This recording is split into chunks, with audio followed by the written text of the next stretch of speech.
মাছের ঝোল করব। যে আলু পটল কেটে রেখেছি, বাটা মাছ ধুয়ে রেখেছি, লবণ হলুদ মাখিয়ে ভেজে নেব। আর এখানে রেখেছি আদা, জিরে আর পাকা লঙ্কা, এটা বেটে নেব। কড়াইয়ে তেল দিয়েছি, মাছগুলো ভেজে নেব লবণ হলুদ মাখিয়ে।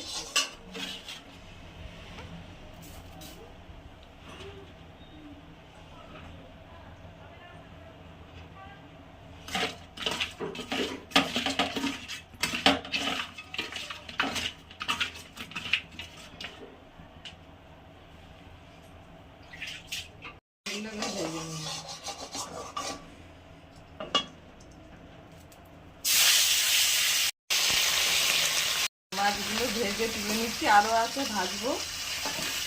আর পটল আলুটাও ভেজে তুলে নেব। আলু পটলগুলো ভেজে তুলে নেব।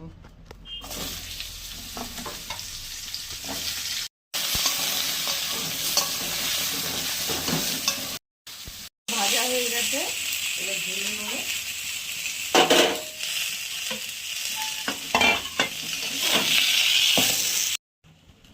দিলাম শুকনো লঙ্কাও দিলাম একটা,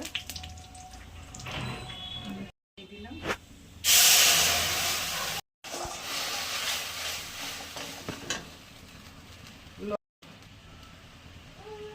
লবণ, দিলাম হলুদ, দিলাম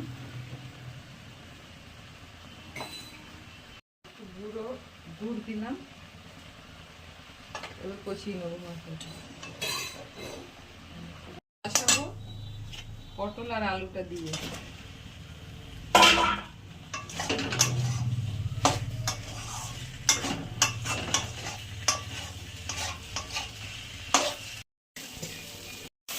গরম জল করে রেখেছি, পাশে দিয়ে দিলাম। টমেটো কেটে রেখেছি, দিয়ে দিলাম। সিদ্ধ হলে মাছটা দেবো। ফুলগুলো সিদ্ধ হয়ে গেছে, এবার মাছগুলো দিয়ে দিলাম।